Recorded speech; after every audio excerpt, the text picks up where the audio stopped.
Bismillahirrahmanirrahim. Uhayyikum tahiyatan islamiyah. Assalamualaikum warahmatullahi ta'ala wabarakatuh. Alhamdulillahirabbil alamin. Wa bihi nasta'inu ala umuri dunya waddin. Wassalatu wassalamu ala asyrafil anbiya'i wal mursalin. Sayyidina Muhammadin wa ala alihi wa ashabihi wa atba'ihi wa man tabi'ahum bi ihsanin ila yaumiddin, amma ba'd. Rabbi shrah li sadri wa yassir li amri wahlul 'uqdatam min lisani yafqahu qawli. Yang kita hormati bersama ibu kita, Ibu Jannah. Jadi tidak hanya Ibu Kartini saja yang ibu kita, tapi di sini kita juga memiliki Ibu Jannah. Kemudian yang kami cintai, yang kita cintai bersama, sahabat-sahabati yang hadir di pesantren budaya ini, Pondok Pesantren Al-Mudzaffar. Betul ya? Betul ya?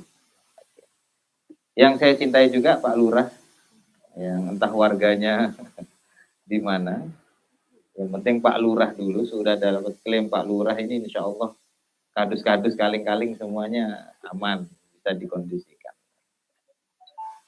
Baik hadirin hadirat yang dirahmati oleh Allah Subhanahu wa taala. Alhamdulillah, segala puja dan puji syukur kita panjatkan kepada Allah Subhanahu wa taala yang telah memberikan kita banyak sekali kenikmatan.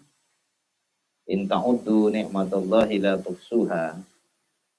Allah berfirman bahwa jika engkau menghitung nikmat Allah, engkau tidak akan mampu menghitungnya. Berarti banyak sekali kenikmatan yang kita terima hingga saat ini. Yang paling sederhana adalah Allah memudahkan langkah kita untuk bisa hadir di majelis yang insya Allah wabidnillah dirahmati oleh Allah Subhanahu wa ta'ala.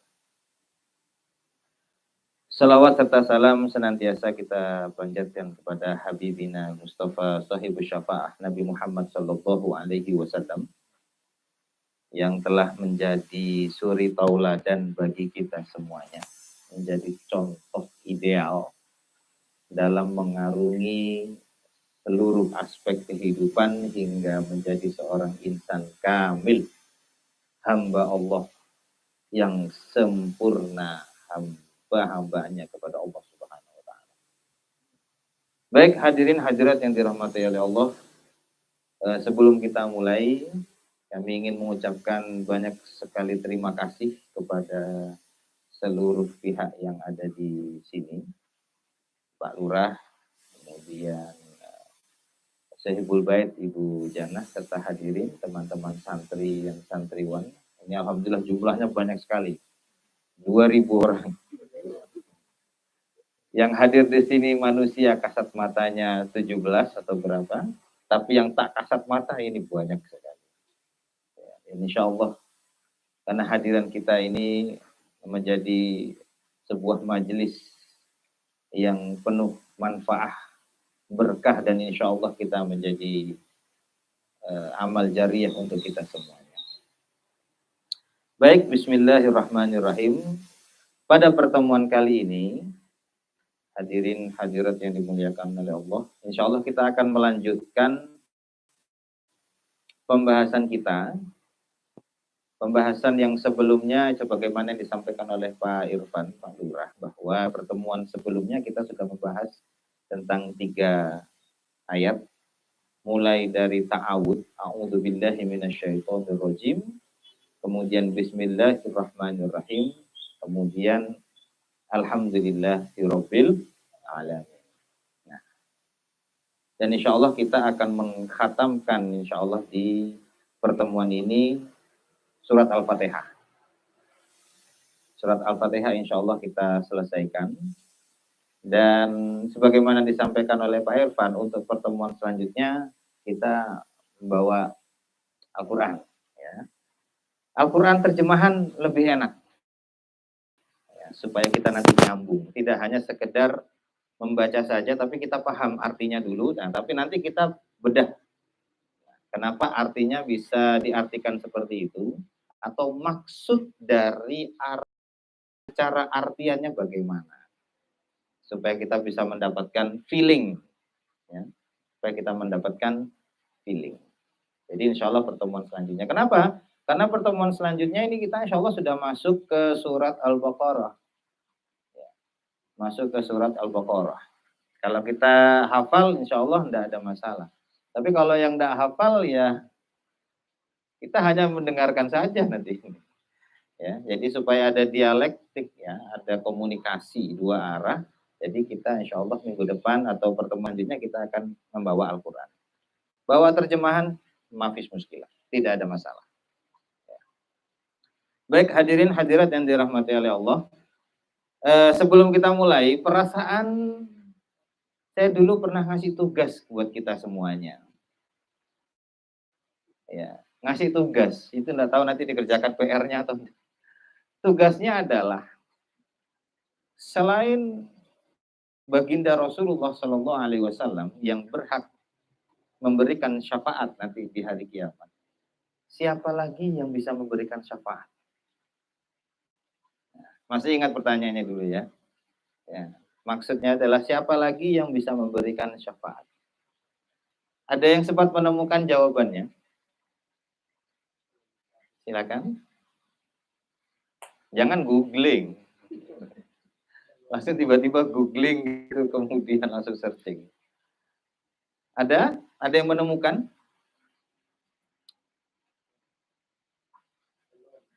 Belum ada yang menemukan? Kalau ada yang menemukan langsung kita berangkatkan umroh. Wais. Nanti ketemunya di Jeddah tapi. Ada? Oke, tidak apa-apa. Kalau belum ada, kita langsung aja menjabarkan ya. Ada beberapa pihak yang bisa memberikan syafaat. Yang pertama pasti hak prerogatif yang diberikan oleh Allah kemuliaan untuk Nabi Muhammad SAW bahwa beliau berhak untuk memberikan syafaat. Syafaat hak syafaat yang diberikan oleh Rasulullah SAW adalah seluruh aspek syafaat. Karena syafaat itu berbagai macam. Yang paling besar syafaat adalah mengeluarkan umatnya Nabi Muhammad dari neraka menuju surga. Itu yang paling besar. Jadi kalau sudah dicelup-celup di neraka, kemudian Rasulullah SAW hadir, kemudian melihat dikeluarkan dari neraka. Yang kedua, syafaat untuk memberatkan, menyelamatkan umatnya bagi yang amal kebaikannya kalah banyak dari perbuatan buruknya. Sudah kumpul kita di padang mahsyar, di mahkamah, ditimbang, ternyata perbuatan baiknya tidak sebanyak perbuatan buruknya. Disitulah baginda Rasulullah bisa memberikan syafaat. Dikeluarkan. Diperberat amal kebaikannya.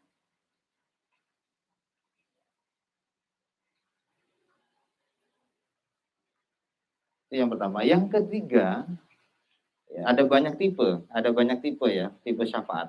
Yang ketiga adalah jika seorang hamba Allah atau umat Nabi Muhammad SAW di padang mahsyar, ketika dikumpulkan sebelum di mahkamah, baginda Rasulullah SAW itu mengumpulkan umatnya terlebih dahulu. Ketika di mahkamah, baginda Rasulullah mengatakan yang berkumpul sama saya umat semuanya ini. langsung bisa mendapatkan syafaat. Ditarik oleh Rasulullah. Dan berbagai macam syafaat yang lain dari baginda Rasul. Allahumma sholli ala Sayyidina Muhammad. Yang kedua adalah bayi yang meninggal. Kemarin sebelumnya kan sudah kita bahas. Jika seorang anak belum sampai kepada baliknya, kemudian dia dengan kuasa Allah, dengan kemauan Allah dan izin Allah kemudian dipanggil oleh Allah, maka anak ini bisa memberikan syafaat kepada orang tuanya. Yang kedua. Yang ketiga adalah membaca Al-Quran. Sebagaimana hadis Nabi Muhammad SAW, Iqra'u Al-Quran fa innahu syafi'an liqari'ihi yaumal qiyamah. Perbanyaklah membaca Al-Quran. Al-Quran akan memberikan syafaat bagi orang yang banyak membacanya. Al-Quran ini yang bisa menjadi syafaat bagi kita. Semakin banyak kita membaca Al-Quran, semakin kita akan dikenali oleh Al-Quran nanti ketika hari kiamat. Yang keempat adalah orang-orang.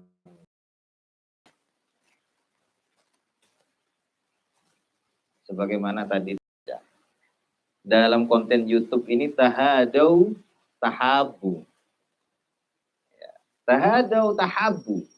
Ini adalah hadis yang artinya sering-seringlah perbanyaklah kalian saling memberi sesama manusia.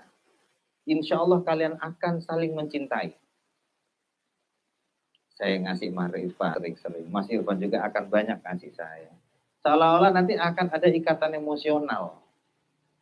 Ikatan emosional ini yang akhirnya membuat kita saling mencintai. Mencintai bukan karena mencintai dalam tanda kutip negatif. Tapi kita saling mencintai karena Allah. Kalau sudah saling mencintai insya Allah, nanti ketika di hari kiamat kita akan mencari. Siapa masuk surga duluan? Saya dulu sering diberi sama Mas Irfan. Mana Mas Irfan? Loh, Mas Irfan kok ada jalan baris ke neraka sana itu. Ya, analoginya. Loh, kok Mas Irfan di sana? Ya Allah, dengan kemuliaan yang Engkau berikan, dengan rahmat-Mu, izinkanlah saya menarik saudaraku ini untuk keluar dari barisan itu. Dan rahmat Allah wasi', rahmat Allah besar. Rahmat Allah luas. Apakah mungkin seperti itu? Sangat mungkin sekali. Nah, orang-orang soleh bisa memberikan syafaat. Guru, ustadz, syekh. Kenapa? Karena dengan jamaahnya itulah dia juga mendapatkan jariah. Diajarkan huruf hijaiyah selama hidup jamaahnya membaca Al-Quran. Selama itu dibacakan, maka Ustadz TPA ini akan mendapatkan pahala yang terus-menerus berjalan. Maka nanti ketika di hari kiamat, hari mahkamah, pahala jariah yang didapatkan oleh Ustadz ini berasal dari jamaahnya. Maka ya Allah, dengan kemuliaan dan rahmat-Mu, izinkan saya menyelamatkan saudara saya. Ini bisa. Akhirnya kita dianjurkan ayo berkirim doa, berkirim Fatihah kepada ustadz-ustadz kita, kepada masyayikh-masyayikh kita. Karena apa? Siapa tahu kita grupnya banyak, kemungkinan tidak dilirik oleh Rasulullah SAW, tetapi ternyata yang menyelamatkan kita adalah orang yang tidak kita duga-duga. Seperti itu. Nah, ini adalah orang-orang yang berhak bisa memberikan syafaat nanti fi yaumil qiyamah. Jadi udah PR-nya udah terjawab ya? Sudah terjawab. Oke, sekali insya Allah kita buka. Mari kita mulai pertemuan kita ini, Bapak Ibu hadirin hadirat, dengan bersama-sama kita membaca Al-Basmalah. Bismillahirrahmanirrahim. Kemarin kita sudah membaca sampai Alhamdulillahirabbil alamin. Setelah ayat itu, apa ayatnya? Ar-Rahmanir-Rahim. Bismillahirrahmanirrahim. Alhamdulillahi rabbil alamin. Diulang lagi. Ar-Rahmanir-Rahim. Dalam kitab sir ini, Ibnu Katsir tidak membahas lebih lanjut, lebih luas. Mengapa? Karena kata Rahman Ar-Rahim dalam ayat ini dikatakan taqaddama al-kalamu alaihi fil basmalah bima agna 'anil i'adah. Sudah kita bahas kata Rahman Ar-Rahim ini di kata basmalah. Jadi tidak perlu diulang. Ya, tidak perlu diulang lagi. Tetapi coba kita kemudian tarik. Kenapa Ar-Rahman Ar-Rahim ini diulang 2 kali? Kalau sudah ada di basmalah, kenapa harus diulang 2 kali? Bukannya mubazir, diulang lagi. Kenapa diulang? Nah, di sini Ibnu Katsir mengatakan, innama wasafa nafsahu birrahman ar-rahim ba'da qawlihi rabbil alamin liyakuna min babi qarnit targhib ba'da tarhib. Diulang kata Ar-Rahman Ar-Rahim setelah kata Rabbul Alamin, alhamdulillahi Rabbil Alamin, diulang lagi Ar-Rahman Ar-Rahim. Ini untuk memberikan kita motivasi dan keyakinan bahwa Allah itu memang benar-benar Maha Pengasih, Maha Penyayang. Sebelumnya dikatakan alhamdulillahi Rabbil Alamin. Ini kan klaim, aklamasi bahwa Allah yang Maha Kuasa, yang memiliki seluruh alam semesta. Dikatakan dalam pendapat yang lain, al-alamin itu adalah alam manusia dengan alam jin. Ini kan sebuah deklarasi. Tapi kemudian deklarasi yang bersifat otoriter. Saya yang berkuasa di sini. Nah, itu kan otoriter. Kalau sudah kayak begitu, kita kan seolah-olah sebagai seorang manusia, logikanya bahwa kita, oh iya, berarti kita lemah. Kita kecil. Kita hamba. Nah, hikmahnya adalah at-targhibu ba'da tarhib. Setelah Allah mendeklarasikan dirinya sebagai penguasa, semuanya saya yang mempunyai. Tapi kemudian diberi naungan bahwa meskipun saya berkuasa, saya ini juga ngasih. Saya ini juga Maha Penyayang. Supaya orang-orang yang mendengar bahwa deklarasi setelah deklarasi itu ada sebuah motivasi. Sebuah perkataan bahwa tidak usah takut karena saya berkuasa, kamu tidak usah takut. Aku juga memberi.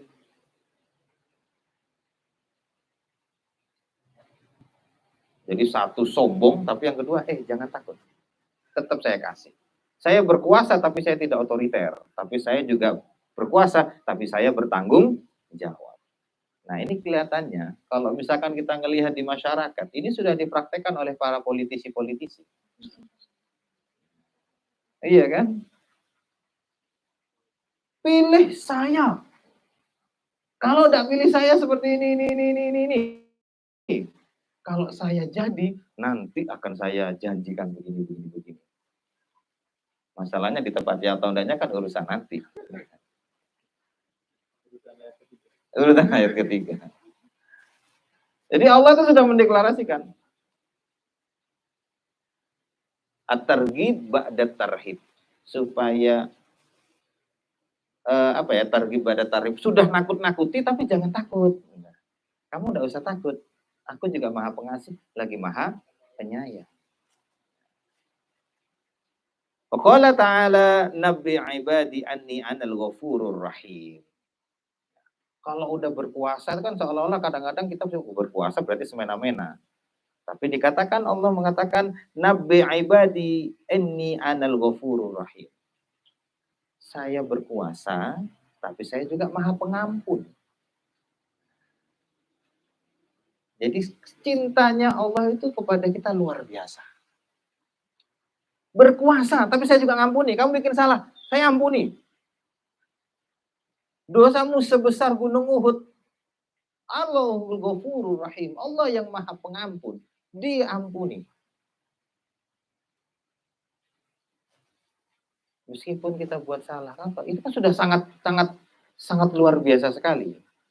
Sama seperti mohon maaf, kita punya anak kita berbuat salah apapun, itu pasti kita akan udah, tidak masalah nak. Kita selesaikan masalah ini bersama-sama, ayo kita cari solusi. Itu hanya masalah biasa. Walaupun itu sebenarnya masalahnya besar. Seperti itu. Yang akhirnya ada satu kalimat yang ini ingin sampaikan. Poinnya adalah qala Rasulullah sallallahu alaihi wasallam. Berkaitan dengan ayat ini, Rasulullah sallallahu alaihi wasallam sebagaimana diriwayatkan oleh Abu Hurairah, diriwayatkan juga Imam Muslim dalam kitab Taubah. Ini yang unik. Dikonklusikan, tapi tidak usah didebatkan. Karena kalimat ini kurang viral di kalangan kita, tapi efeknya luar biasa. Apa itu? Rasulullah Shallallahu Alaihi Wasallam bersabda, "Lau ya'lam al-mu'min ma indallahi minal uqubah, ma tama'a fi jannatihi ahad. Walau ya'lam al-kafir ma indallahi minar rahmah, ma qanata min rahmatihi ahad." Seandainya seorang mukmin itu mengetahui bagaimana Allah menghukum hambanya, seandainya seorang mukmin itu paham dan tahu bagaimana Allah menghukum hambanya, ma tama'a fi jannatihi ahad, orang tidak akan beribadah terlalu serius-serius amat ngejar surga. Paham nggak? Paham nggak? Bapak, saya ulangi lagi ya. Seandainya seorang mukmin itu tahu bagaimana Allah menghukum hambanya, niscaya seorang mukmin tidak akan mengejar surga terlalu serius. Paham nggak?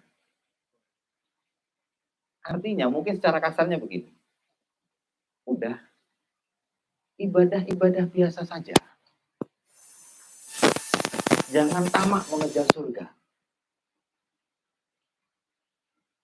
Ya. Ini makanya dikonklusikan tapi tidak untuk diperdebatkan. Karena setiap orang akan memahaminya itu sendiri-sendiri. Tapi jangan kemudian kita meremehkan ibadah. Tidak. Ya. Saya lanjutkan dulu nanti kemudian kita bahas.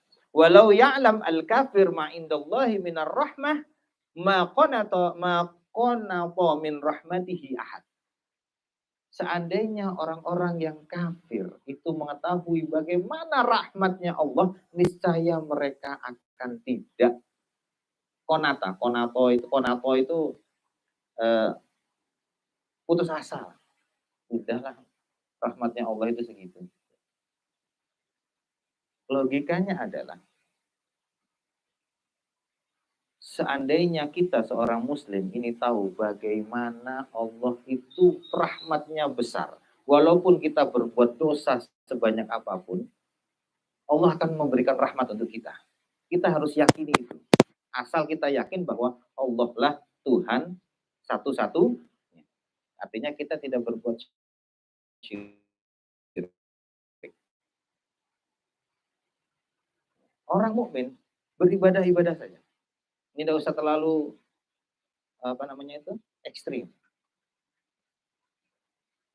Sebagaimana Rasulullah SAW ihris au i'mal li dunyaka ka'annaka ta'ishu abadan wa'mal li akhiratika di akhiratika ka'annaka tamutu ghadan.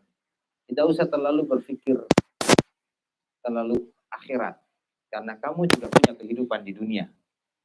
Tapi kalau di dunia jangan terlalu mendalam karena kita juga punya kehidupan di akhirat. Karena harusnya di situ ada unsur balance.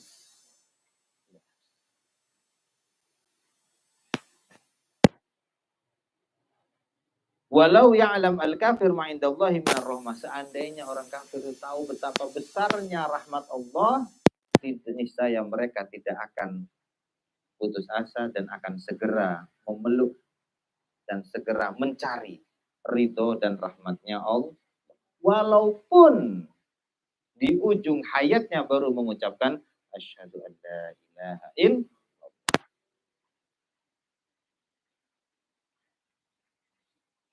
Ada qaul Rasul.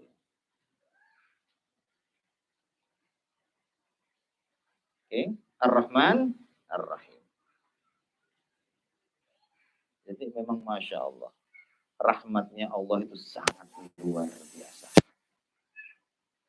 Rasulullah SAW sendiri juga bersabda, Rasulullah nanti dijamin masuk surga itu bukan karena amal ibadahnya, tetapi karena rahmat Allah. Hanya rahmat Allah saja yang membuat beliau beliau juga sendiri tidak pede dengan ibadahnya. Tetapi karena rahmat Allah besar, termasuk kita. Selama kita tidak berbuat syirik, insya Allah kita memiliki hak atas rahmat Allah. Dan kita berhak untuk mengklaim, ya Allah, Anta Ar-Rahman, Anta Ar-Rahim. Dan satu, kemarin sudah kita bahas belum? Bahwa Rahman ini sifat hanya milik Allah. Sudah kita bahas ya.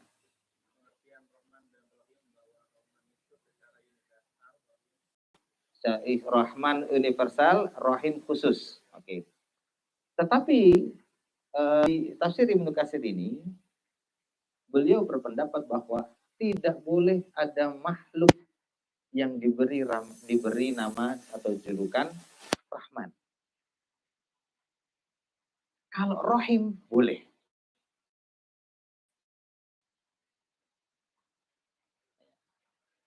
Tidak boleh makhluk dinamakan Rahman. Harus ditambahkan kata lainnya seperti Abdurrahman.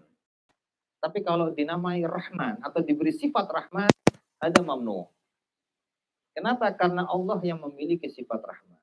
Kalau Rahim, boleh. Rahim boleh dimiliki makhluk. Apa artinya Rahim? Rahim itu kita memiliki rasa cinta kepada orang lain yang mendalam. Itu disebut Rahim. Jadi ada orang berbuat salah, ya sudah dimaafkan. Itu Rahim. Karena cinta yang spesifik. Ada motif. Ya. Cinta yang bermotif. Ada modusnya. Itu Rahim. Tapi kalau Rahman itu hanya milik Allah. Lanjut kemudian setelah Ar-Rahman Rahim, Maliki Yaumid. Ini Allah mendeklarasikan dirinya kembali. Allah Malik. Mana Malik? Apa Malik? Raja. Maliki Yaumiddin. Ada yang mengatakan bahwa Malik itu adalah Malik, raja. Tetapi Ibnu Katsir mengatakan Malik ya, adalah kata dari Malaka, bukan raja, tapi pemilik. Klaim. Rawa'an min turqi muta'addidah awradaha Ibnu Mardawi anna Rasulullah kana yaqra'uha Malik Yaumiddin. Wa takhsisu al-Malik bi Yaumiddin la yanfihi amma adahu.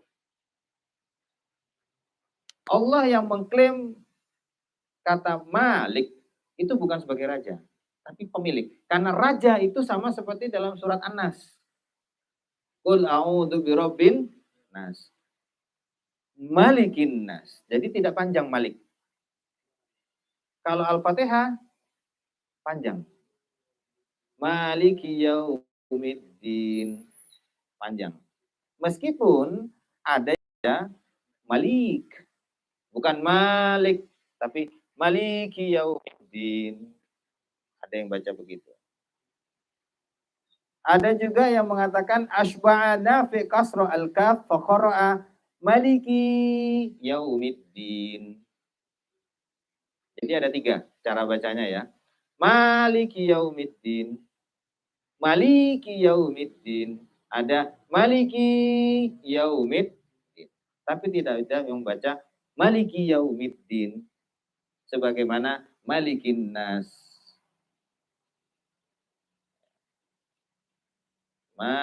Malik sama Maliki yaumiddin. Ya. Artinya apa Malik? Malik itu artinya penguasa. Allah mendeklarasikan dirinya bahwa Allah lah yang menguasai hari pembalasan.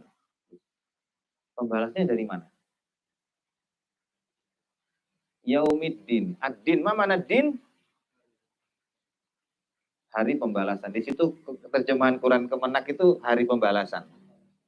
Karena ad-din itu sebenarnya ada juga berarti agama. Penguasa hari agama tidak masuk. Ya. Innad dina indallahil Islam. Jadi ad-din ini adalah kata homonimus. Satu kata memiliki banyak makna. Ad-din artinya at-tana al-jaza wat tawab wal iqab. Hari di mana di situ diberikan pembalasan baik atau diberi hukuman. Berarti di situ adalah hari mahkamah. Sidang. Sekarang ini contohnya nih. Kalau di ruang sidang, siapa yang berkuasa? Hakim. Kalau hakim sudah memutuskan, sesuatu, berarti itu sudah bersifat inkrah. Meskipun nanti bisa dibanding atau diminta mana ya, pledoi atau segala macam. Tapi kalau hakim sudah memutuskan sesuatu, semuanya pasti akan mengatakan ya.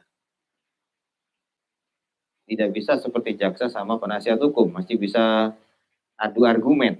Tapi kalau sudah hakim memutuskan, jaksa maupun penasihat hukum ini akan memberikan nanti di sistem mekanismenya yang lain.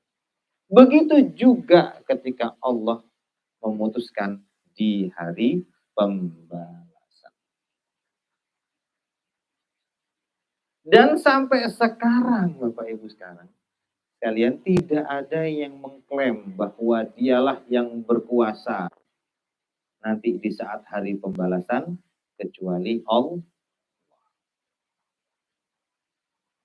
Mas Irfan, sarung punya Mas Irfan? Mas Irfan ngaku kalau sarung itu punya Mas Irfan? Oke. Minjem? Punya Mas Irfan. Kalau tenun punya Mas Irfan, kalau nemu bukan punya Irfan. HP milik kita, iya. Kalau sudah milik kita, berarti kita berkuasa. Barang-barang ini milik saya. Sekarang, siapa yang ngaku kalau dia nanti berkuasa di hari pembalasan? Tidak ada yang mengaku. Tidak ada yang sampai sekarang pun mengakui bahwa nanti ketika hari pembalasan, dia berkuasa. Dia bisa interupsi, dia bisa minta potongan, dia bisa minta ini. Tidak ada. Hanya Allah lah yang mengklaim dirinya. Ketika hari pembalasan, akulah yang berkuasa. Malaikat tidak punya kuasa apa-apa.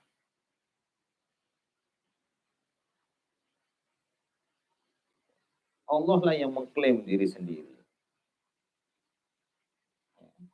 Wa takhsisul malik biyaumiddin la yanfihi amma adahu. Nah, Kemudian pasti logika kita bisa terpikir bahwa kalau Allah mengklaim bahwa Allah penguasa hari pembalasan, apakah kemudian Allah tidak menguasai hari-hari yang lain?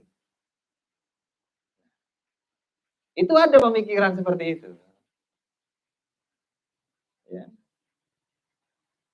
Pasti ada kan, loh, ini hanya klaim cuma hari itu saja, berarti ketika yang lain tidak berkuasa. Iya kan? Ada yang mengklaim seperti itu? Ada. Tapi ingat bahwa Allah mengatakan Maliki Yaumiddin, Allah sebelumnya sudah mengatakan bahwa ana Rabbul Alamin. Jadi itu dzikrul khas ba'dal am. Seluruh dunia alam semesta ini saya yang mempunyai. Termasuk nanti di hari pembalasan. Karena kalau udah alam semesta, kiamat, hancur. Siapa yang menguasai hari pembalasan? Allah. Makanya Allah menyebutkan ketika belum kiamat, sebelum kiamat Allah lah Rabbun. Setelah hari kiamat semuanya hancur, ada hari pembalasan, Allah masih tetap akan Malik Yaumiddin. Jadi pertanyaan kalau misalkan ada pertanyaan seperti itu sudah selesai kasus. Allah sebelumnya sudah bilang Rabbul Alamin. Wala yatakalam ahad illa bi'idnih. Dan ketika hari kiamat itu tidak ada seorang pun yang berani berbicara. Dan bisa berbicara. Dikatakan misalkan dihukum bahwa Anda masuk neraka 1 jam. Anda masuk neraka 5 menit. Interupsi. Tidak ada. Tidak ada yang berani interupsi. Lupa, kok nggak bisa? Kan sudah diingatkan di surat Yasin. Al-yawma nakhtimu ala afwahihim wa tukallimuna aydihim wa tashhadu arjuluhum bima kanu yaksibun. Al-yawma nakhtimu ala afwahihim. Tidak ada interupsi. Tidak akan ada mulut yang akan berbicara. Yang berbicara siapa? Anggota tubuh kita. Nakhtimu ala afwahihim wa tukallimuna aydihim. Tangannya akan berbicara. Saksinya wa tashhadu arjuluhum bima kanu yaksibun. Yang akan menjadi saksi adalah kaki. Tangan ini dulu pernah megang siapa gitu ya. Megang siapa gitu. Yang jadi saksinya siapa? Kaki. Oh iya ya Allah. Kemarin saya digunakan untuk menjemput si doi. Tangannya yang megang, saya itu buktinya. Apa itu buktinya? Kemarin minjem motor Mio. Nah itu akan menjadi saksi kaki. Yauma la yatakallamu ahadun illa bi'idznih. Di hari kiamat tidak akan ada orang yang berbicara kecuali dengan izinnya. Sebagaimana difirmankan dalam surat Hud ayat 105. Wa khasha'atil aswatu lirrahman fala tasma'u illa hamasa. Wa qala yauma ya'ti la takallamu nafsun illa bi'idznih faminhum syaqiyyun wa sa'id. Sudah hanya sekedar kalau sudah pas hari kiamat sudah dibilang syaqiyun sa'id. Beruntung, merugi. Siksa, mulia. Selesai. Kalau ada yang interupsi nanti akan dipasang oleh Allah, ditayangkan. Ini CCTV-nya. CCTV-nya selama hidup di dunia. Bunda Allah kemarin saya begini. Oke, dilihat CCTV-nya, ditayangkan. Tidak ada cerita-cerita dihilangkan CCTV-nya kan. Udah, nggak usah kemana-mana. Yang penting CCTV aman. Maliki yaumiddin annahu al-qadir ala iqamati summa syara'a yudha'ifuhu. Wa dhahir annahu la manafata baina hadzal qawli wa ma taqaddam wa anna kullam min al-qa'ilin bi hadha wa ma qablahu yata'arraf bi sihhat.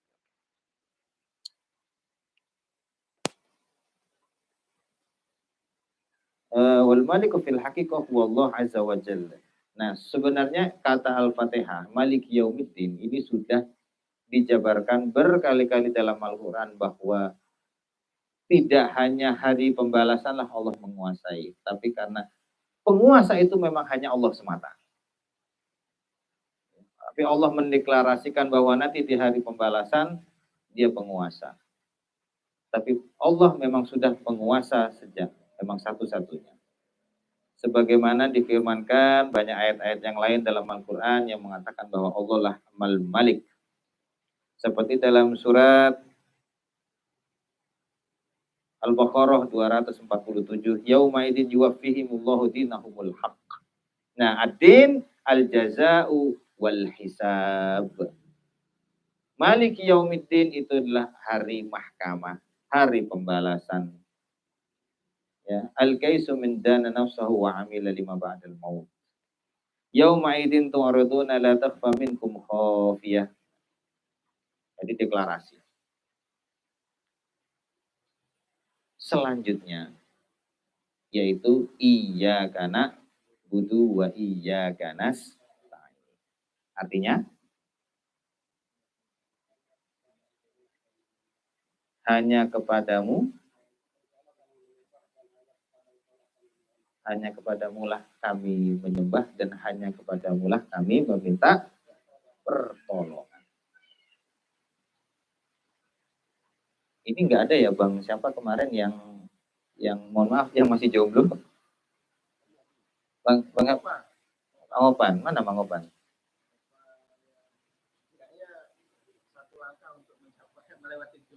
Oh, oke. Okay. Insya Allah, mudah-mudahan lah segera. Al-Fatihah ini sampai ayat iyyaka na'budu wa iyyaka nasta'in ini merupakan sebuah konsep. Sebuah konsep. Konsep apa?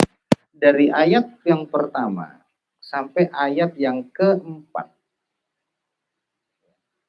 Ini adalah pemberian Allah bagaimana cara mengenal Tuhannya dan bagaimana cara berzikir kepada Allah Subhanahu wa taala.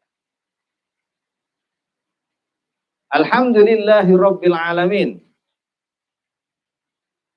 Qul, katakanlah wahai hamba, wahai manusia, segala puja dan puji syukur bagi Allah Tuhan alam semesta. Ar-Rahmanur Rahim, Maha Pengasih lagi Maha Penyayang. Maliki yaumiddin, penguasa hari pembalasan. Ini berarti Allah mendeklarasikan dirinya dan memperkenalkan dirinya kepada manusia. Dengan Allah menggunakan format ghaib, orang ketiga. Padahal kan Allah sendiri yang berbicara. Seharusnya kan alhamdulillah. Li itu kan bagiku. Tapi Allah mengatakan alhamdulillah, seolah-olah yang berbicara bukan Allah. Padahal yang mengatakan itu adalah Allah. Ini apa faedahnya? Ini untuk ngajari kita. Sampai akhirnya kemudian Allah berfirman, iyyaka na'budu wa iyyaka nasta'in. Sebelum kita meminta kepada Allah, sebelum kita meminta sesuatu kepada Allah, yang dalam Al-Fatihah ini disebutkan di ayat yang ke-6, ihdinas siratal mustaqim. Kita harus mengatakan bahwa wahai Allah, kami memujimu. Kita menyanjung Allah. Ya Rahman, Ya Rahim. Antal maliku yaumiddin. Iyyaka na'budu wa iyyaka nasta'in. Konsepnya adalah sebelum kita meminta ihdinas siratal mustaqim, kita harus memuji Allah. Kita kalau misalkan pengen sesuatu, minta ke orang tua lah minimal. Pasti kan kita muji-muji dulu. Atau minta sama istri lah ya. Yang kamu kok cantik malam ini.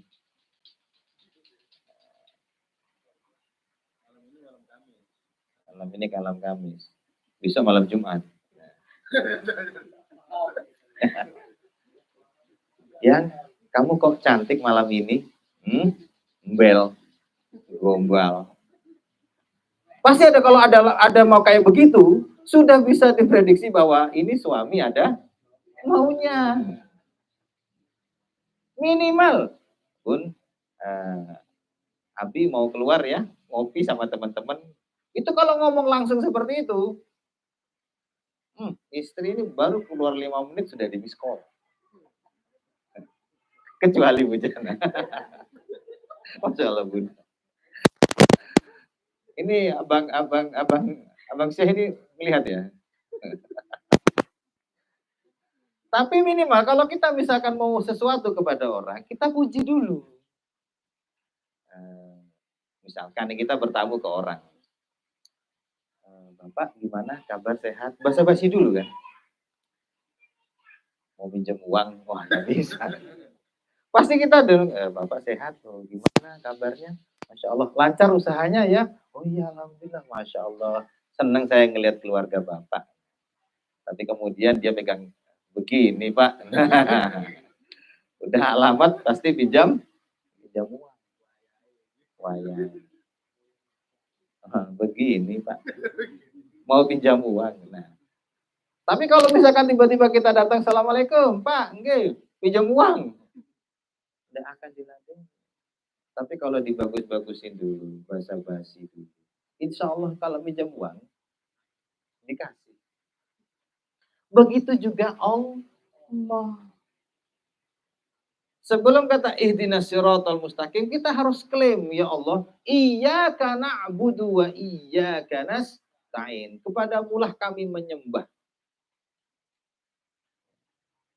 Iyyaka na'budu wa iyyaka nasta'in. Kepadamulah kami menyembah. Itu klaim dari kita bahwa, ya Allah, setinggi apapun jabatan saya, setinggi apapun derajat saya di mata manusia, kepadamu aku hanyalah seorang hamba. Na'bud. Apa artinya na'bud? Ma makna na'bud? Iyyaka na'budu. Na'budu artinya menyembah. Menyembah dalam konteks seperti apa? Konteksnya seperti apa na'bud? Ibadah itu cenderung bersifat apa? Ibadah. Na'bud ibadah. Itu pasti bersifat fisik. Jadi ketika iyyaka na'budu itu adalah klaim. Kita tidak hanya sekedar mengakui bahwa Allah itu adalah Tuhan. Tetapi kita juga mengklaim bahwa kita bersimpuh ke bawah karena Allah lah yang maha tinggi. Dan kita beribadah. Jadi kata na'budu itu tidak hanya sekedar mengakui bahwa Allah itu kuasa, Allah tinggi, Allah Tuhan. Tetapi dalam keadaan na'bud meninggikan Allah, kita juga merendah. Makanya katanya na'bud. Ibadah, sholat. Ibadah? Ibadah. Al-ubudiyah itu berarti fisik. Artinya, iyyaka na'budu itu harus diimplementasikan dalam kegiatan sehari-hari dan kita beribadah. Sholat. Makanya, iyyaka na'budu wa iyyaka nasta'in atau dalam segalanya itu adalah surat Al-Fatihah. Ini adalah sesuatu yang harus dibaca dalam sholat. Kenapa? Al-Fatihah itu adalah rohnya Al-Quran. Rohnya Al-Quran adalah Al-Fatihah. Dan poin yang terpenting adalah iyyaka na'budu wa iyyaka nasta'in. Na'bud, kita mengklaim bahwa kita juga merasa rendah. Wa iyyaka na'budu wa iyyaka nasta'in. Apa artinya nasta'in? Memohon pertolongan. Iyyaka na'budu wa iyyaka nasta'in. Artinya iyyaka nuwahhid wa iyyaka nakhaf wa iyyaka narju. Allah lah, kepadanya lah kita mentauhidkan diri. Tauhid itu berarti bukan dalam mengakui Tuhan, bukan dalam hal ibadah. Kita mentauhidkan Allah itu berarti mensifatkan Allah sebagai Tuhan satu-satunya. Keyakinan, keimanan. Makanya tidak mengatakan iyyaka nuwahhid, tapi iyyaka na'bud. Beribadah. Tidak hanya sekedar yakin, tapi tidak hanya sekedar iman. Tapi kita juga harus beribadah dalam aspek prospek fisik. Wa iyyaka narju.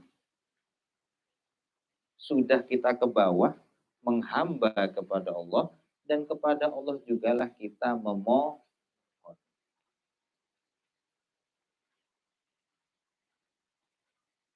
Iyyaka na'budu wa iyyaka nasta'in. Al-ibadah lahu hiyal maksud. Kenapa didahulukan na'budu? Kenapa tidak didahulukan nasta'in? Nah, ini orang tafsir itu mainnya seperti itu. Kenapa iyyaka na'budu wa iyyaka nasta'in? Dalam kajian balaghah, iyyaka na'budu wa iyyaka nasta'in ini berbeda, menyalahi aturan kebahasaan. Ya, di situ ada konsep at-taqdim wa ta'khir yang seharusnya kami menghadap kepadamu, kami menyembah kepadamu, tapi ditukar. Kepadamulah kami menghamba, kepadamulah kami menyembah. Yang seharusnya di akhir itu ditaruh di depan. Supaya apa? Supaya lebih menggarisbawahi kata iyyaka. Yang artinya la ghairaka. Kami berhamba, kami beribadah, kami menghamba hanya kepadamu, tidak kepada yang lain. Makanya disebut kata iyyaka di depan. Wa iyyaka nasta'in. Dan poin dari dikedepankan iyyaka na'budu. Kenapa iyyaka na'budu taruh di depan? Karena ibadah ini maksud. Inti poinnya adalah beribadah. Nasta'in wasilah. Wasilah untuk kita diakui menjadi seorang hamba. Nasta'in. Atasan sama bawahan. Apa yang membedakan atasan dengan bawahan? Atasan jabatan ya, bukan atasan baju loh ya. Atasan dan bawahan. Atasan sama bawahan, pejabat dengan anak buah. Apa yang membedakan? Tanggung jawab. Instruksi. Kewenangan, otoritas. Otoritas dari mana? Dari atas menuju ke, artinya yang bawah ini harus mengakui bahwa dia ini adalah bawahan. Baru kemudian otoritas itu berlaku. Iyyaka na'budu wa iyyaka nasta'in. Ini coba kita balik. Kepadamu ya Allah kami menyembah. Sekarang pertanyaannya, apakah kita dianggap hambanya? Apakah kita di ini dianggap hambanya? Meskipun kita mengklaim, ya Allah, kepadamu lah kami menghamba. Kita diakui nggak sebagai hambanya? Kata abdun itu tidak hanya sekedar percaya, iman, tapi fisik. Sudah berlaku sedemikian rupa, apakah kemudian kita dianggap hambanya? Karena pula udah dianggap hamba oleh Allah, maka Allah ini akan sangat mencintai, dijaga, diberi rahmat, dimudahkan urusan, rezeki diperluas, dimudahkan rezeki. Hamba itu berarti kan dekat. Atasan saya kalau bawahan. Atasan pasti akan menyuruh bawahannya. Yang disuruh siapa? Bawahannya saja, bukan orang lain. Makanya garis otoritas antara atasan dan bawahan itu selain ada hubungan instruksi, tapi juga ada kedekatan emosional. Kenapa? Dalam ayat lain Allah berfirman, Subhanalladzi asra bi'abdihi lailan minal masjidil haram ilal masjidil aqsa, dalam surat Al-Isra ayat pertama. Allah mengatakan bahwa Maha puji Allah, Maha suci Allah yang berjalan di malam hari dengan hambanya. Siapa hambanya di situ? Isra Mi'raj itu Allah. Siapa yang dijalankan? Nabi Muhammad Shallallahu Alaihi. Apakah kemudian Nabi Muhammad disebut namanya di ayat itu? Tidak. Yang disebutkan istilahnya Nabi Muhammad diganti dengan nama apa? Abdul. Allah mengakui bahwa Nabi Muhammad ini hambanya. Sekarang iya karena budu. Kita menghamba, diakuin nggak hamba penghambaan kita oleh Allah? Belum tentu. Iya karena budu, ya Allah kami menghamba. Terus saja setiap hari kita sholat.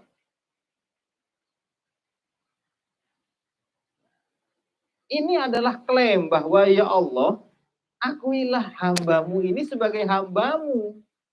Bukan hanya sekedar saya melakukan yang kau perintahkan dan menjauhi apa yang kau larang. Tapi ya Allah, akuilah aku sebagai hambamu. Iya karena bud, bukan iya karena nusolli. Kepadamulah kami sholat, kepadamulah kami doa. Tidak, kepadamulah kami menghamba. Akui ya Allah penghambaan kami. Supaya nanti suatu saat Allah kemudian mengatakan kita, inilah hambaku. Mau nggak kita dianggap hamba oleh Allah? Mau. Kenapa?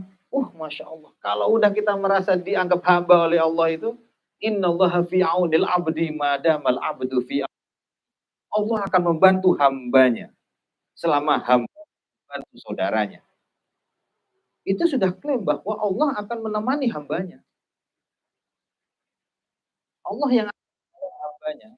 Min haitsu la yahtasib dalam dengan berbagai macam cara dan berbagai macam jalan.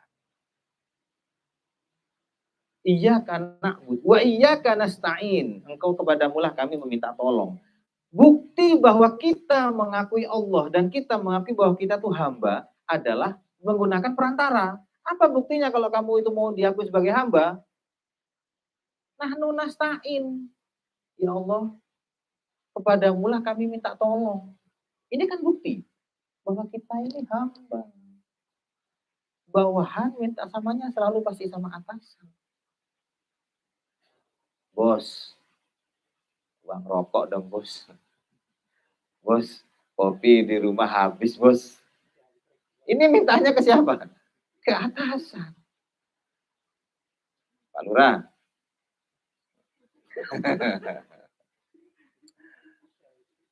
Nah, menyebut beliau sebagai Pak Lurah ini berarti kita adalah warga. Kita mengakui bahwa beliau memiliki jabatan sebagai lurah. Dan kita adalah rakyat jelata. Ya kan? Nah, bagaimana caranya supaya mengakui bahwa dia sebagai lurah? Bos, kopi bos. Nah, seperti itu. Ada pendekatan, ada perantara. Inilah yang dimaksud dalam dalam ayat ini. Iyyaka na'budu wa iyyaka nasta'in. Kepadamulah kami menghamba. Dengan bagaimana caramu menghamba? Yang minta tolongnya hanya kepadamu. Makanya dikatakan al-ibadah hiya al-maqsudah wal isti'anah wasilatun ilaiha. Meminta tolong adalah perantara supaya kita diakui oleh Allah Subhanahu wa taala dengan apa? Kita hanya meminta tolong kepada Allah.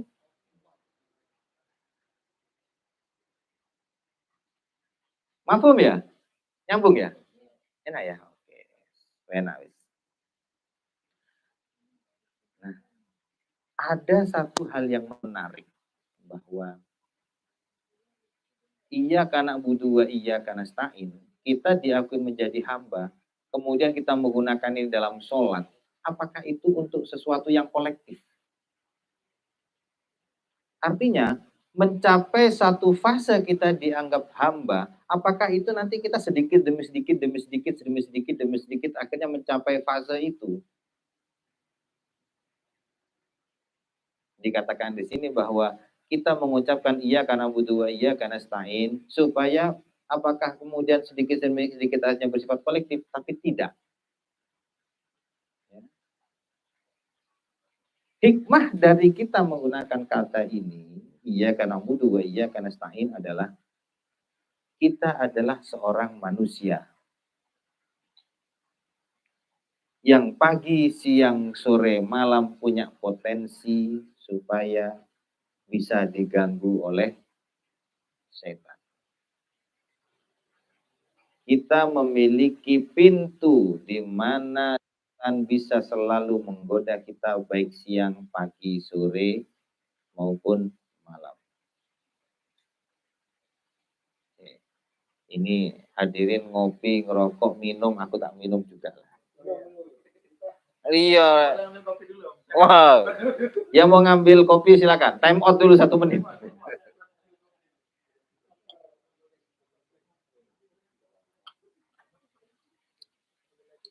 Time out silakan diambil kopinya.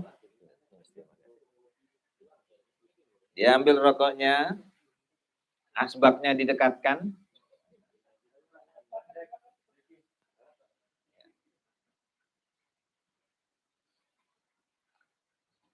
Pun ya. Oke. Jadi itu bukan sesuatu untuk mengumpulkan sedikit demi sedikit sebagaimana kita mengumpulkan puzzle supaya menjadi diakoni menjadi seorang hamba. Tetapi kita mengakui bahwa kita melakukan dosa ini bisa setiap waktu. Iya karena butuh, iya karena nasta'in. Disitulah wujud bahwa selalu kita membaca ayat ini supaya Allah berkenan untuk menjaga kita. Sebagaimana tadi kita sampaikan di sini bahwa kalau sudah dianggap oleh hamba oleh Allah, kita akan dijaga. Pagi, siang, sore, malam, kanan, kiri, depan, belakang, atas, bawah. Kita dilindungi oleh Allah Subhanahu wa taala. Waduh, godaan ini. Godaan saya bukan air putih, bukan kopi. Kotak ini. Masya Allah. Oke, sedikit. Udah jam 10. Ihdinas siratal mustaqim. Ibnu Katsir mengatakan bahwa jumhurul ulama membaca ihdinas siratal mustaqim itu menggunakan shad. Ihdinas siratal mustaqim. Tapi boleh shad ini diganti dengan sin. Berarti boleh kita mengucapkan ihdinas siratal mustaqim. Boleh kita membacanya dengan sin. Bahkan ada juga yang membaca shad ini diganti dengan huruf zai. Ihdinas siratal mustaqim. Boleh? Boleh. Jadi boleh dibaca dengan shad, boleh dibaca dengan sin, boleh dibaca dengan zai. Jadi jangan sampai nanti kalau misalkan kita ikut makmum, imamnya mengatakan ihdinas siratal buyar pulang. Kenapa? Imamnya nggak fasih. Ada. Ya, ihdinas siratal mustaqim dibaca dengan ihdinas siratal mustaqim. Ihdinas siratal mustaqim. Asalkan Bapak Ibu sekalian bahwa di ayat terakhir ihdinas siratal mustaqim, siratal ladzina an'amta alaihim itu shadnya juga dibaca sebagaimana ayat sebelumnya. Jangan sampai ihdinas siratal pakai shad. Ihdinas siratal mustaqim. Siratal nah enggak boleh. Kalau yang ihdinas siratal mustaqim dibaca shad, maka ayat selanjutnya siratal ladzina an'amta alaihim itu juga dibaca dengan shad. Kalau ihdinas siratal dipakai baca sin, maka ayat selanjutnya juga harus dibaca sin. Supaya apa? Supaya tidak ada pergeseran mak. Jangan sampai dicampur-campur. Di mix. Ya kan? Jangan sampai di mix. Kemudian ihdinas siratal mustaqim, tunjukkanlah kami jalan yang lurus. Tunjukkanlah. Ini Allah menggunakan kata ihdina. Ihdina itu diambil dari kata hidayah.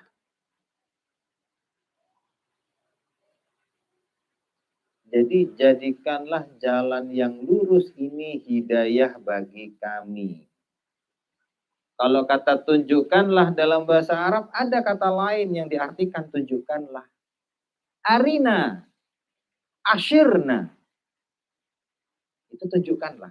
Tapi ihdina, asyirat al-mustaqim. Jadi tidak hanya sekedar tunjukkanlah, tapi jadikanlah siratal mustaqim ini hidayah bagi kami. Hidayah itu seperti apa? Mayyahdillahu fala mudil lalah. Barang siapa yang kalau sudah dijadikan Allah diberi hidayah, maka insya Allah tidak akan ada orang yang bisa menyesatkan. Artinya, kalau kita sudah diberi hidayah siratal mustaqim, apapun godaannya, insya Allah tidak akan memberikan efek bagi kita. Mayyahdillahu fala mudhillalah. Yang diberi hidayah oleh Allah tidak akan disesatkan. Ihdinas siratal mustaqim, ya Allah, jadikanlah siratal mustaqim ini adalah hidayah bagi kami. Tidak hanya sekedar petunjuk, tidak hanya sekedar jalan, tapi hidayah. Kalau sudah hidayah, nih jalannya ini dijaga sama Allah. Nggak akan bengkok-bengkok. Udah kalau jalannya itu ya itu aja, kencang-kencang aja. Kita kalau mau ke Senggigi, lewat sana misalkan Lingkar Selatan kan, ada orang jual ikan bakar, berhenti. Ada orang jualan durian, berhenti. Ada orang jual es kelapa muda yang jual cakep, berhenti. Lama-lama nanti kita lupa bahwa tujuan kita itu Senggigi. Lama-lama udah sampai sana, balik udah. Hidayah tidak seperti itu. Hidayah itu udah tujuannya terakhir. Tujuannya sudah akhir adalah kita selalu di ujian terakhir mendapatkan siratal mustaqim. Jalan yang lurus. Dan ini terus. Apapun godaannya. Berapapun banyak belokan kelokannya. Tetap kita pada satu. Supaya apa? Malik yaumiddinnya tadi itu kita dapat. Ihdinas siratal mustaqim. Nah, ada satu analogi. Apa sih siratal mustaqim? Ada yang mengatakan siratal mustaqim itu nanti Pak, jalan antara kita ke surga. Nanti ada jembatan. Itu namanya siratal mustaqim. Yang rambut kemudian sampai dibelah 7.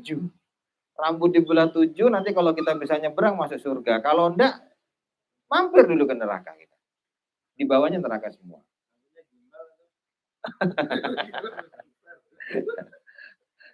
Iya. Kita kan siratal mustaqim seperti itu. Enggak, siratal mustaqim ini sesuatu yang sebuah abstraksi. Rasulullah SAW bersabda, perumpamaannya adalah daraballahu mathalan siratal mustaqimah. Sirat mustaqim itu jalan yang lurus, itu perumpamaan seperti ini. Kita melewati sebuah jalan di mana di samping kanan, samping kiri ini ada gerbang.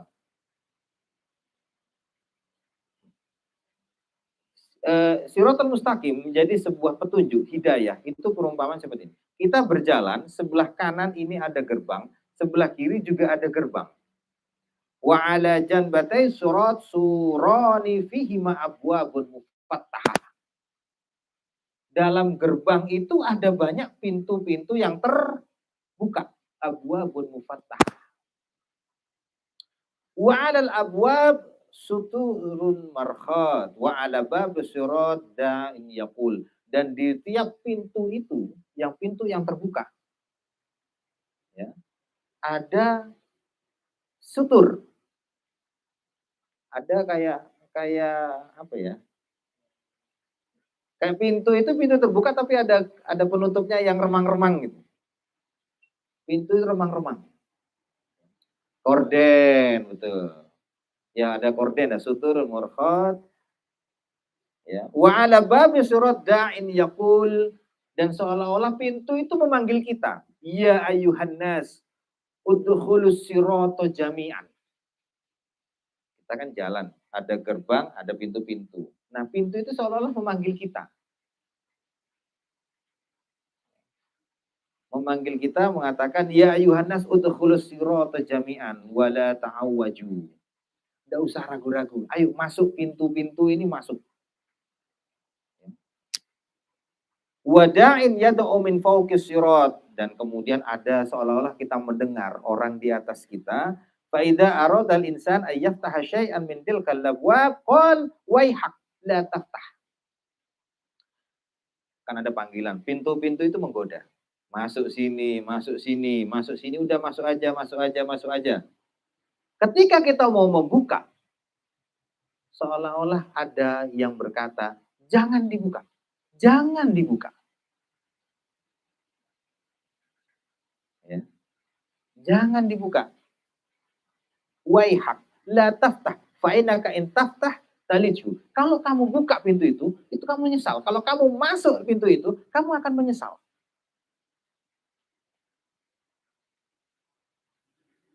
Kemudian Rasulullah SAW bersabda, as-siratal mustaqim huwa al-Islam. Jalan yang lurus ini adalah jalan Islam. Jalan yang kita lewati itu adalah Islam. Wasurani hududullah. Batasan-batasan gerbang itu adalah batasan-batasan yang Allah larang untuk lewati.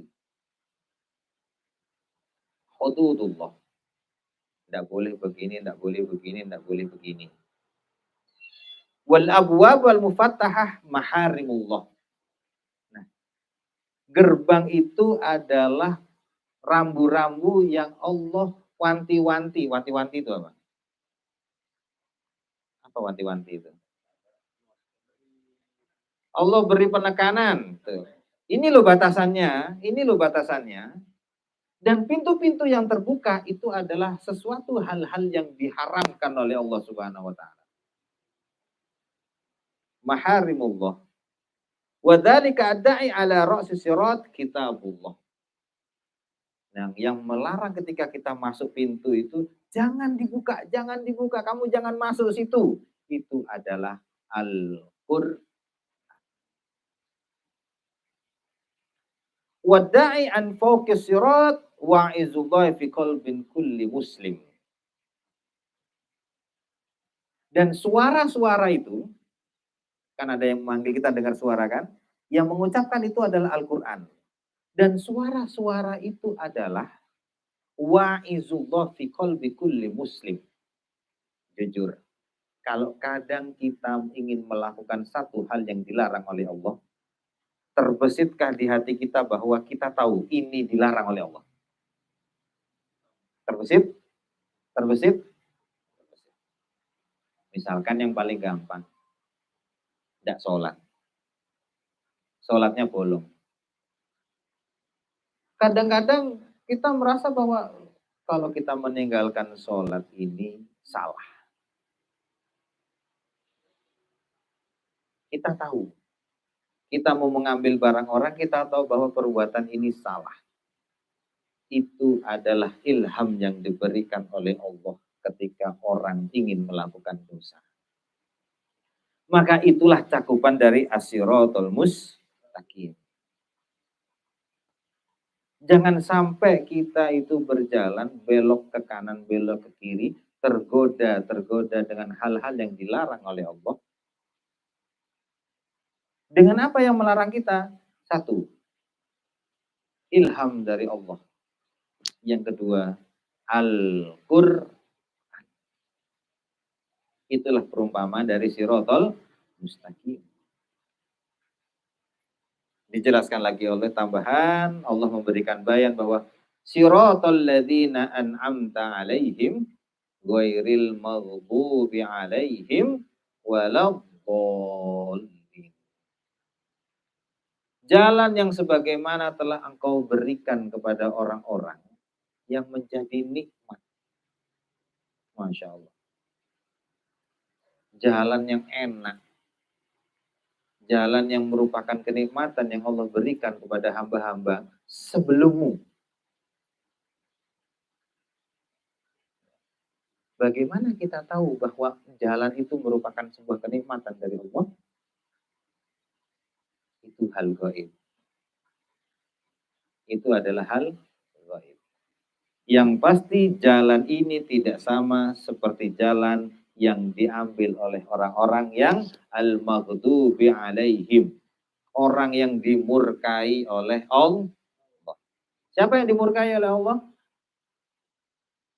Nah, dalam kitab ini Ibnu Katsir mengatakan banyak sekali para ahli-ahli tafsir, para sahabat, para tabi'in, ahli mufassir yang mengatakan bahwa al-maghdubi alaihim ini adalah orang-orang Yahudi. Yahudi. Al-maghdubi alaihim, orang yang dimurkai oleh Allah ini adalah orang-orang Yahudi. Ad-dhal ini adalah orang-orang Nasoro. Sebagaimana juga hadis Rasulullah SAW mengatakan bahwa ditanya oleh sahabat, ya Rasulullah, man al-maghdubi alaihim? Al-maghdubi alaihim humul Yahud. Orang-orang Yahudi. Wa man ad-dhal? Ad-dhal humul Nasoro. Apa bedanya? Apa bedanya? Al-maghdubi alaihim, orang-orang dimurkai oleh Allah. Kenapa dimurkai? Orang Yahudi itu kenapa dimurkai oleh Allah Subhanahu wa taala? Kenapa dimurkai? Karena mengingkari, betul. Ada yang lain? Kenapa orang ini kenapa dua golongan ini dipisahkan oleh Allah dengan tidak dengan namanya, tetapi mengatakan mereka dimurkai, yang satu sesat.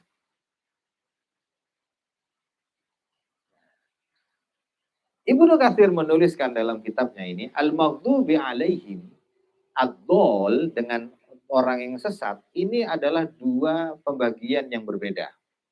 Al-maghdubi alaihim, mereka dimurkai. Kenapa? Karena Allah sudah ngasih jalan sama mereka. Orang-orang Yahudi dahulu itu kan sudah dikasih kitab, sudah dikasih nabi, sudah dikasih rasul. Mereka juga pernah beriman. Namun lama-kelamaan mereka berubah. Jadi bahasanya kalau mungkin bahasa Lombok ini pagah ya. Apa pagah itu? Bukan pagah, bukan. Pagah itu udah nggak bisa diomongin. Nggak tahu udah gimana caranya. Mentok udah. Dikasih, oke, baik. Tapi dalam kebaikan ternyata juga mereka buruk. Oke, baik. Tapi lama-lama mereka akan pindah buruk. Dan ini sudah karakter. Makanya mereka dimurkai oleh Allah Subhanahu wa taala.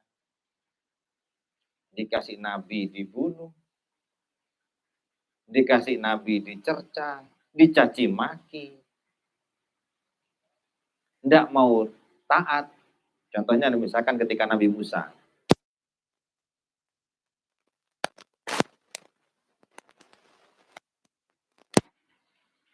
Mereka manut apa manut? Taat sama Nabi Musa? Taat. Oke, siap Nabi Musa, kita keluar dari Mesir. Keluar. Belah laut, oke kita ikut apa katamu ya Nabi Musa? Belah laut, ikut. Tapi ketika disuruh perang, udah maju kamu ya Nabi Musa, udah kamu maju aja berdua. Kita mau di sini aja. Ini kan kurang ajar sama nabinya ini. Dan diperintahkan oleh Allah untuk berperang, tapi mereka tidak mau.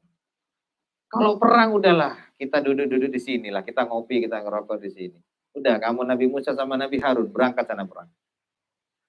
Inna hahuna qaidun. Ini jelas dimarahi, dimurkai oleh Allah Subhanahu wa taala. Yang satu golongan lain ad-dhal. Ad-dhal ini sudah jelas sesat dari awal.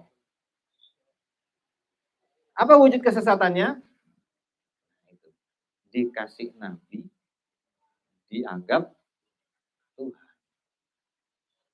Ini mau dikatakan apa-apa udah nggak bisa. Udah sesat dari awal. Dikasih nabi kok malah diangkat jadi Tuhan. Alhamdulillah saudara kita sudah mualaf ini. Udah mualaf 9 hari. Masya Allah. Udah 12 hari sudah. Nah, dua golongan ini disebutkan oleh Allah dengan perspektif Allah. Al-maghdubi alaihim. Mereka dimurkai oleh Allah. Mereka udah sesat. Maka ya Allah, tolong jalan yang Engkau jadikan kami sebagai petunjuk, sebagai hidayah ini jangan sampai seperti mereka. Ya, selama kita jalan lurus, insya Allah kita akan terjaga oleh Allah Subhanahu wa Ta'ala.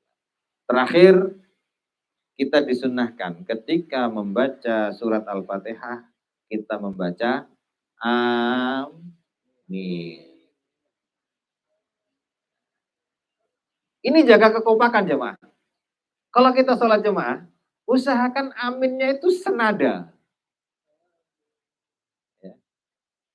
Aminnya senada, berhentinya bareng. Kenapa? Dalam kitab ini mengatakan, barang siapa yang jamaah manusia mengatakan amin dan kompak, akan juga diamini kompak oleh para penghuni langit. Artinya malaikat akan berbarengan mengucapkan amin. Kalau sudah mengatakan amin, insya Allah ghufira lahu ma taqaddama min danbi. Kalau aminnya mukhlisin, kemudian kompak, satu nada, berhentinya sama, awalnya sama, berhentinya sama, ghufira lahu ma taqaddama min danbi.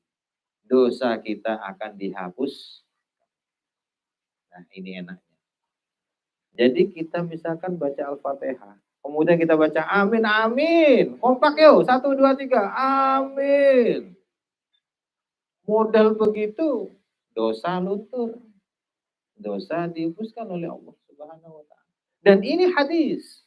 Rasulullah SAW bersabda, man qara al-Fatihah fa'aminu. Aminkan. Fa'aman ammana fil ard fa'ammana man fis sama. Maka malaikat juga akan mengamini.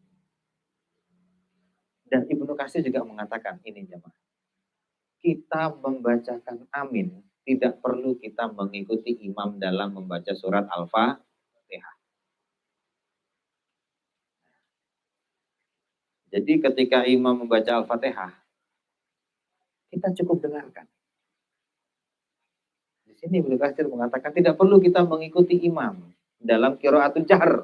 Ketika imam membaca Al-Fatihah secara jahar, surat maghrib, isya atau subuh, kita tidak usah membaca Al-Fatihah lagi. Cukup amin. Kenapa? Karena siapa yang membacakan amin, seolah-olah dia juga membaca surat Al-Fatihah yang dilakukan oleh imam dalam sholat. Maka jaga kekompakan kita membaca amin. Amin harus kompak. Amin. Kompak secara lisan, kompak ikhlas dalam hati, kita mengatakan bahwa mengakui dalam surat Al-Fatihah kita juga membaca sama seperti yang dilakukan oleh imam. Oke, insya Allah kita cukup yang bisa kita sampaikan. Insya Allah selesai pembahasan kita tentang surat Al-Fatihah.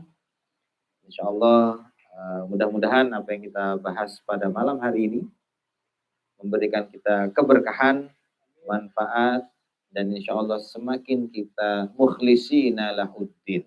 Mudah-mudahan kita termasuk orang-orang yang ikhlas dan dalami arti surat Al-Fatihah supaya nanti kita mendapatkan feeling bahwa Al-Fatihah ini memang benar-benar surat cinta dari Allah kepada kita selaku hambanya. Dan mudah-mudahan kita juga diakui oleh hamba oleh Allah Subhanahu wa Ta'ala. Kenapa? Karena kita mengakui bahwa iyyaka na'budu wa iyyaka nasta'in. Terima kasih disampaikan. Syukran ala husnistimaikum. Wabillahi taufiq wal hidayah. Nur wal qalam wa maisturun. Allahu muwaffiq ila aqwamit thoriq. Assalamualaikum warahmatullahi taala wabarakatuh. Nah, enggak usah Pak. Oke, teman-teman, sekiranya kurang lebih 1 jam saya. Yes. 1 jam pembahasan tentang surah Al-Fatihah.